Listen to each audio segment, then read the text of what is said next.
there, this is Welsh ASMR 82. Hey, how you doing? So this is a football or soccer related ASMR video on the World Cup 2022 in Qatar.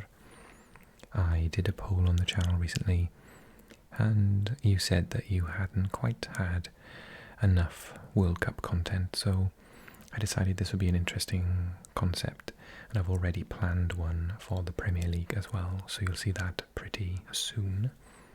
So we're going to take a look at the World Cup top 10s.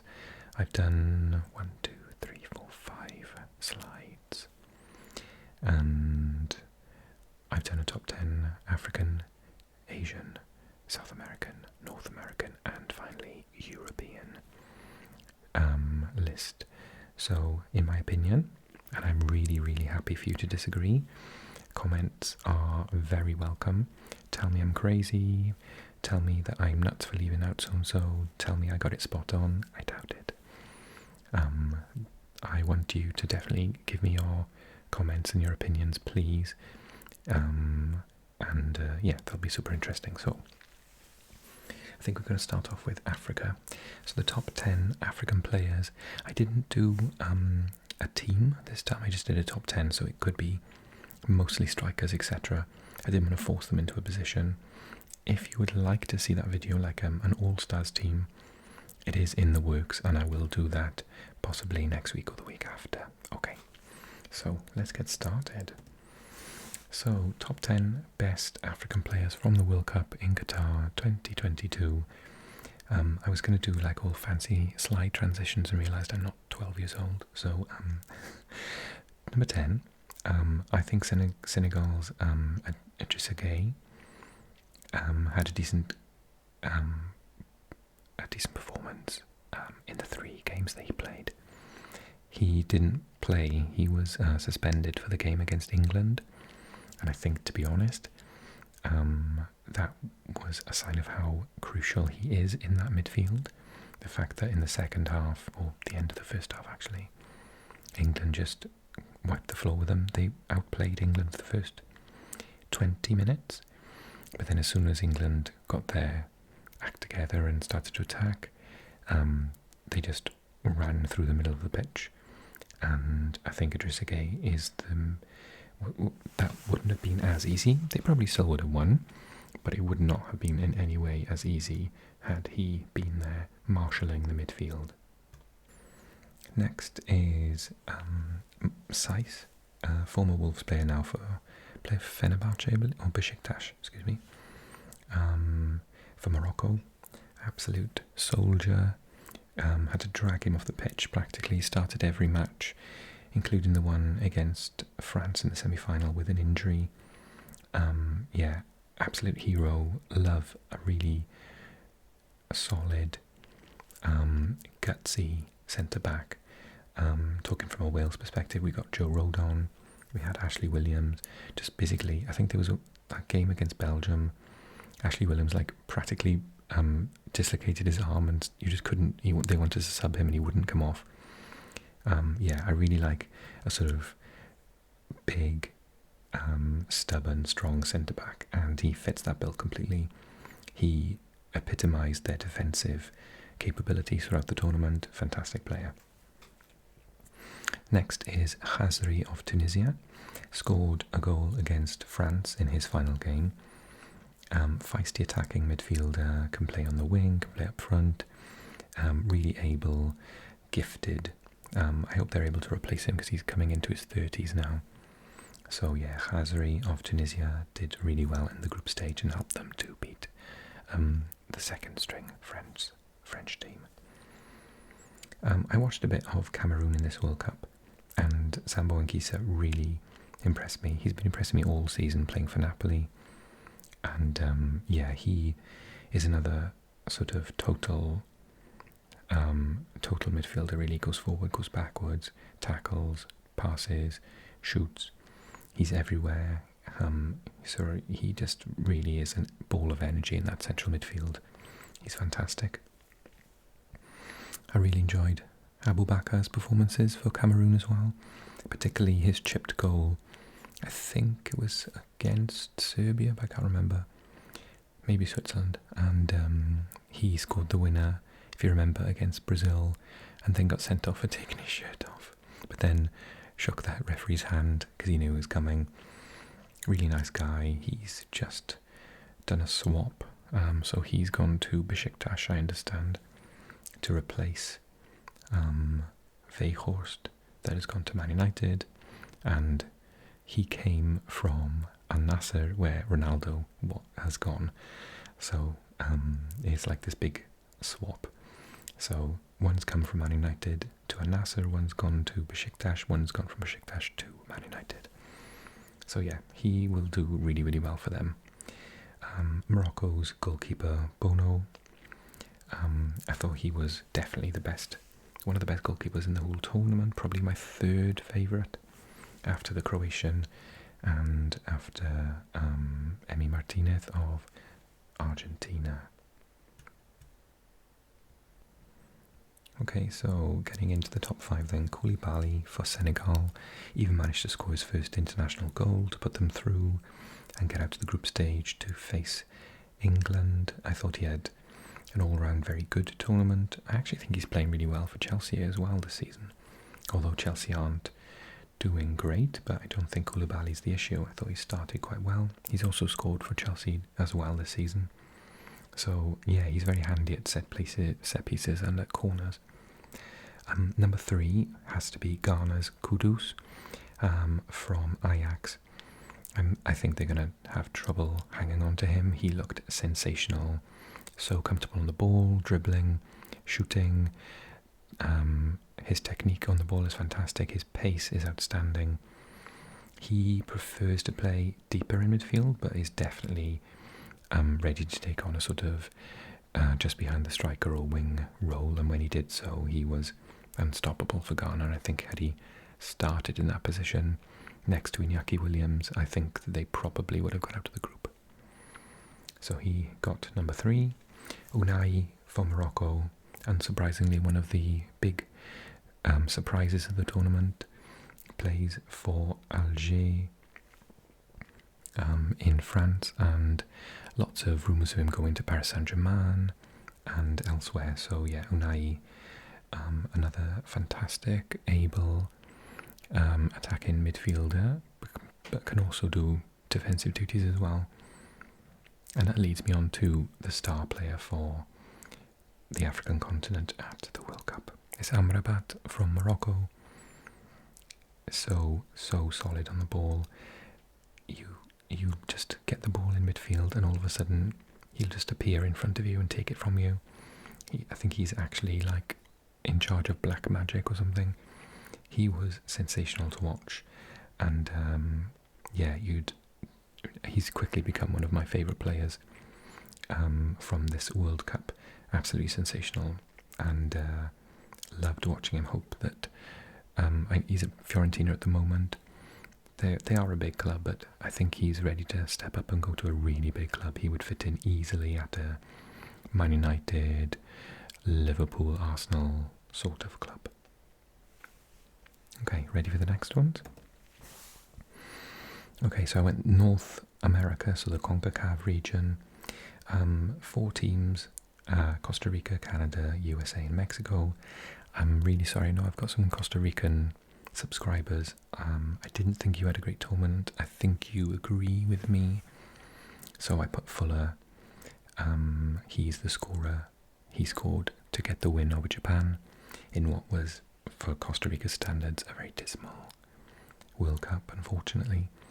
So I think that he deserves to get in there, but it's so unfortunate that Canada and the USA, and to an extent Mexico, had such good performances, so that I've only got room for that one Costa Rican player, unfortunately. Okay, Canada's Johnston goes in at number 9. He has already secured a big move to Celtic in Scotland.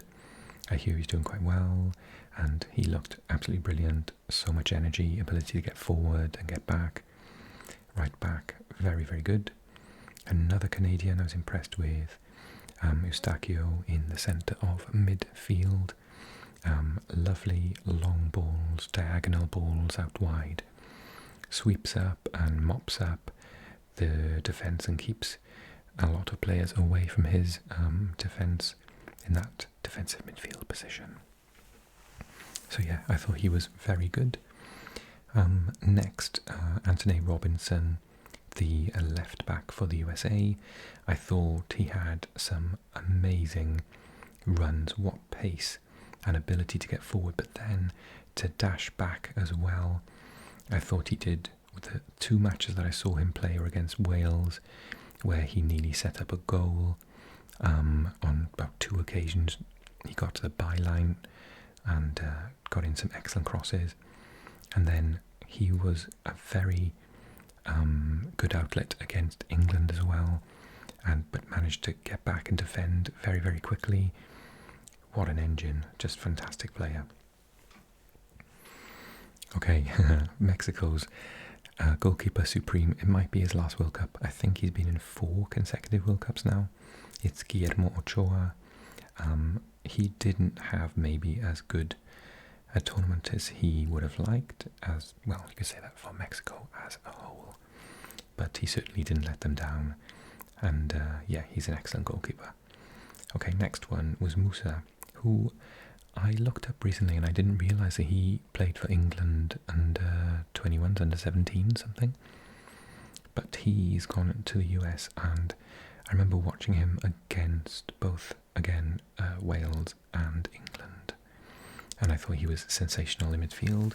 Again, so much energy. The pressing that he did was just superb. Really enjoyable to watch and terrible to play against. You just couldn't escape him.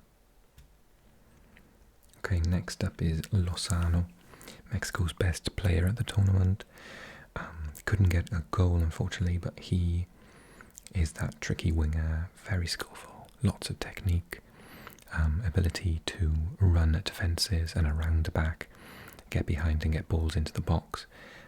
It didn't work out for them, and sometimes he had to play more centrally, which he's better out wide, but he still put in a really good performance for his country. Okay, next up is Adams for the US.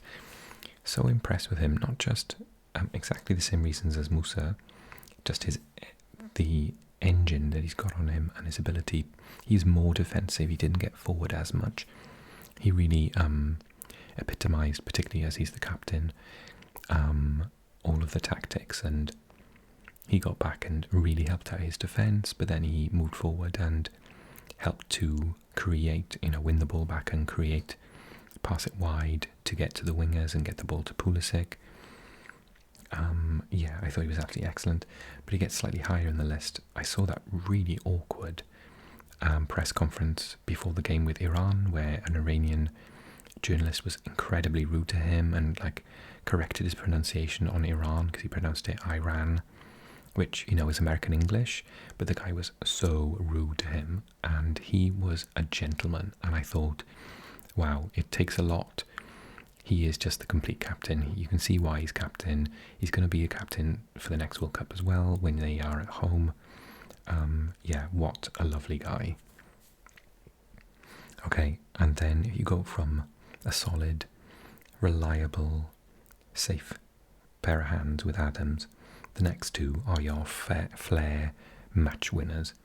So Canada's Alphonso Davies and the US's Pulisic, who, because they both scored 1 goal, but Davies crucially did miss that 1 goal penalty in the opening match, which cost them really, didn't it? I think they possibly would have gone through, or had a better chance to go through, because they would have been playing their second and third games with a draw under their belt rather than a loss. They totally dominated Belgium and they deserved to win it. But yeah, he's again so talented, so fast, such great technique, dead ball situations. He's got it all.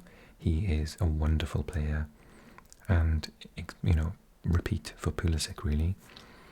Not sure about the dead ball situations, but he is their chief goal scorer really, and he runs at players and terrifies defences. I think he's absolutely excellent. Okay, ready for the next one? let's look at the top 10 Asian players. So out of fairness, I wanted to put a Qatari player, even though they had a dreadful tournament. And unfortunately for them, the other Asian teams all seem to have really good tournaments en masse. So I put Muntari because he's the only goal scorer for the Qatari team. I was expecting to say Al Haydos before the tournament, for example, but he didn't manage to do anything during the tournament, and a couple of others that I'm aware of. So Muntari gets the nod, similar to the Costa Rican player. Okay, Taremi for Iran scored 2 goals against England. One of them was a dodgy penalty decision, but looked dangerous against Wales as well. He is a real talent. He's played extremely well for Porto in the Champions League. I've seen him a couple of times this season already. He knows where the back of the net is. He is a fantastic player. Al-Dosari for Saudi Arabia. He is the talisman and the sort of Pulisic of the Arabian team, and he scored that sensational goal to beat Argentina as well. Who could forget? So yeah, fantastic performance. He was the top goal scorer at the championship with 2 goals as well. And Lecky for Australia.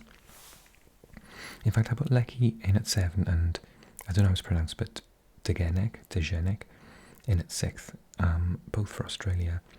Frankly, I could have put every single player for Australia in as one entry, because never before have I seen a team that just didn't rely on a single player or players to get them results. Because obviously I remember watching them against Argentina in the first knockout. They had a chance in the injury time to draw it, and they were playing well enough to draw it against Argentina, who obviously went on to win it. And they got out of the group. It was a really tough group with France and Denmark. Tunisia played well. But yeah, it wasn't a single player. It's just like all of them. They were all fantastic. Yeah, they just basically deserve a massive nod. Raise the cap. Hats off to you guys. You did a really good job. So my 2 favourite were Lecky and Degenek, but I could have literally put any of them. As a whole, the team's performance was just fantastic, so well done. In at number 5 is Rezaeian for Iran. He scored the 2nd goal against Wales. Really, his entire performance was so tireless. He was basically a right back, and he was defending deep and then getting forward, taking shots, getting crosses. You know, he got a lot of my respect, even though his goal ultimately knocked us out. Yeah, he was just fantastic. So much energy. Really deserved his goal for his all-round performance. Well done to him. And then Kim Min-jae for Korea, the big centre-back, currently having a magnificent season at Napoli. Really held their defence together, even in the massive defeat to Brazil, where they were basically playing with 2 defenders against 4 Brazilians. The Brazilians just left their 4 up, and Korea pushed their wing-backs up and just left the 2 centre-backs alone to defend against 4. And they would have conceded about 3 more if it weren't for him. So yeah, well done to him. And Son Heung-min, who, contrary to his Tottenham season, had a really good World Cup, set up a goal to put them through. That goal in the final group game against Spain, I think it was. Yeah, I thought he had a really good tournament. Was dangerous, but also was able to defend and really take one for the team. So yeah, I thought he was fantastic. And then the top 2 are the Japanese goal scorers, Asano and Doan. Both just tireless, getting up and down the pitch, chasing dead balls, closing down, looking for mistakes. Took their finishes really, really well. I thought Japan had a sensational tournament, and those 2 were definitely a massive part of it. Okay, are we ready for South America then, everyone? Okay, this might be quite controversial, so drop me a comment and let me know if I'm crazy. So I put McAllister as number 10. He scored, did he score once or twice? I think it might have been definitely once for Argentina, and just was fantastic in the midfield. He's got a lovely shot from distance as well. I saw him on the weekend playing. Yeah, he's a really magnificent midfield player. Neymar just makes number 9 on my list. He was injured for most of the group stage. He did score 2 goals in the knockouts, but for his standards, I think it was a difficult tournament. Next up is Enzo Fernandez of Argentina, extremely sought after now. So Benfica are bracing themselves for some big offers. Talks of 100 million, 110 million, etc. Just a really, really good midfielder. The whole of that midfield in Argentina were set up just to allow Messi to do whatever he wanted, and the tactic absolutely worked, and Fernandez epitomised that. Casemiro, as usual, just sensational, but also he popped up with an important goal. So yeah, Casemiro for Brazil, just a massive part of everything that Man United are doing this season. Had he been on the pitch against Arsenal, I do think that they would have had at least a draw. He's really showing his worth outside of Real Madrid. The only Uruguayan player that made it onto this list for me was De Arrascaeta, in what was an ageing team with very negative tactics when they had to try and get a goal in that final game, and they switched it up. Well, in the second game when they were losing, they brought on De Arrascaeta, a player I know from his time at Flamengo in Brazil. He almost scored about twice in that game, but didn't. Started the next game that they had to win by more goals than South Korea did. And he scored 2. And he looked sensational. I thought, why didn't they play him in the first game against South Korea? So yeah, he definitely makes the list in what was a disappointing tournament for Uruguay. Valencia of Ecuador comes in next. What a player. I said before the tournament started that I wondered if he was too old, but he's having a magnificent season in Fenerbahce colours this year in Turkey. And no, he always looked like scoring, one of the top scorers in the competition, even though Ecuador were eliminated in the group stage. He was always carrying an injury and always had to hobble off and get some ice packs on him for the next game. Started the next game, scored, went off injured. Started the next game, still scored, went off injured. Yeah, just love his work ethic and his passion to play at that level, just fantastic. Okay, so next up we've got the top 4. So this is the order I put them in. Alvarez of Argentina scored a couple of goals in the knockouts, totally complemented Messi's lack of ability to run and press and dash. Yeah, just a perfect combination. Richarlison, absolutely sensational goal. Was it against Serbia? And all-round excellent contributions. Then you got Di Maria of Argentina. He barely played in the tournament, and even he came off after an hour because he was carrying an injury. But that hour he played against France, he looked insanely good. I mean, one of the best players in the world good. And I think he's constantly overlooked in what has been, his time at Real Madrid, at Man United, at Paris Saint-Germain. There's always been a Ronaldo, a Bale. I'm trying to think what they had at Man United at the time. Obviously at PSG they had Neymar, but he's such a hard worker and he does have bags of ability. So yeah, even though he basically had one amazing performance in the tournament, he definitely made this list as high as number 2. And then obviously it's quite an easy one then, isn't it? Number 1 for Messi. It was his tournament from start to finish. Scored loads of goals, carried his team. Well, I say carried his team. The team was made to support him, wasn't it? Everything about it, from formation, the tactics, everything was get the ball to Messi and he'll do the rest. And he did. And that's why he lifted the World Cup. Okay, you ready for Europe? I don't think number 1 is in any way controversial, but let's look at the rest. I changed it like 3 times, so forgive me if I took out someone that you think I should have put in, but do drop a comment.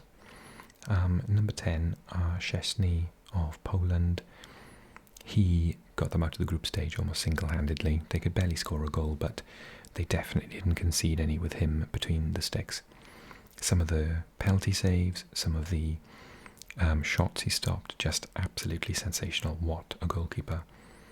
It's like having a brick wall at the back. And then number 9, Embolo, he scored 2 goals. I thought he was very difficult. He's so strong, tall, fast, good on the ball. I think in the next tournament, when he hits his absolute peak age, because I watched him, he scored against Wales in the European Championships, and I thought, wow, he is so good. I've heard about him for years, but he's just starting to come into his best now. So maybe at the next European Championships he will be peak, and everyone should look out. I could have put about 6 Portuguese players in this, but I opted for just 1, and it's João Felix. I thought he had an excellent tournament, really showed what he was about, and I know that he's banned for the next couple of Chelsea games, but I saw the first half that he played for Chelsea before he got his red card, and again he looked really sensational. I'm starting to understand why they paid so much money for him when he was a kid. So yeah, I was impressed by him. Number 7, Giroud for France. And then at number 6, Griezmann for France as well.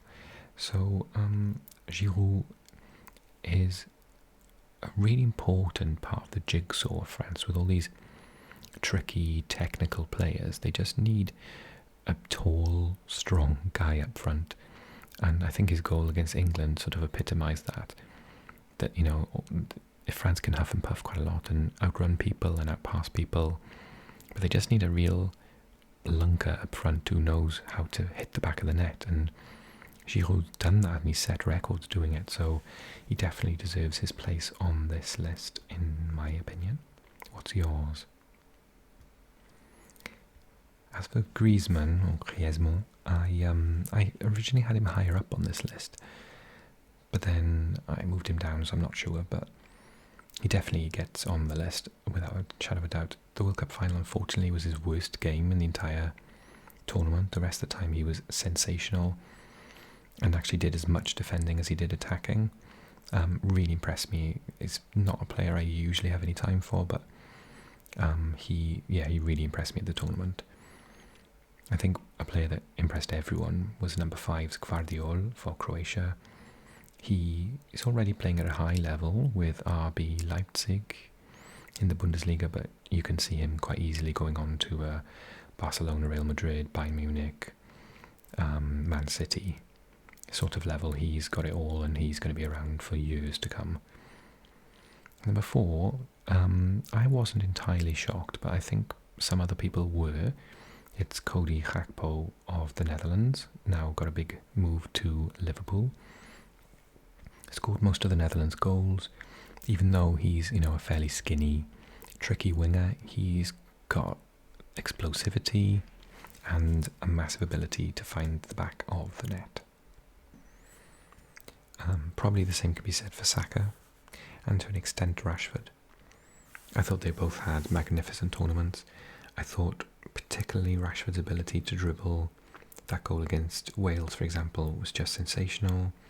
Saka, I mean, as he's been doing all season long for Arsenal, just terrorises defenders. I think he alone, Saka, has got the ability to be one of the best wingers England's had in quite a few generations. I think he's already better than Sterling, and I think that he's going to get even better again. I think he's going to be really elite level. We're talking, you know, Arjen Robben, Gareth Bale levels of ability if he continues his progression, and he seems quite a grounded individual, so I think that he is probably not going to let the limelight and the fame affect his game, and he's going to continue to work hard and improve. Rashford is having an amazing season. He's living up to all his potential after a couple of rough seasons, and yeah, he deserves definitely to be at that high in the list. He is a fantastic footballer and top bloke as well. And of course, Mbappe, number one. I mean, that World Cup final, he was dragging France into penalties, wasn't he, single-handedly? So yeah, I think that there's no competition really over the fact that he deserved to get on the list. But would you have chosen him there as well? And bearing in mind that I'm not a massive Mbappe fan, or I haven't been, but I can't really argue that he was another level, just completely on another level. In a World Cup final with players that should all really be on another level, he and Messi were just above them all over again. So yeah, sensational performance from him. So, would you have put anyone in any of those lists? Did I make a massive mistake there?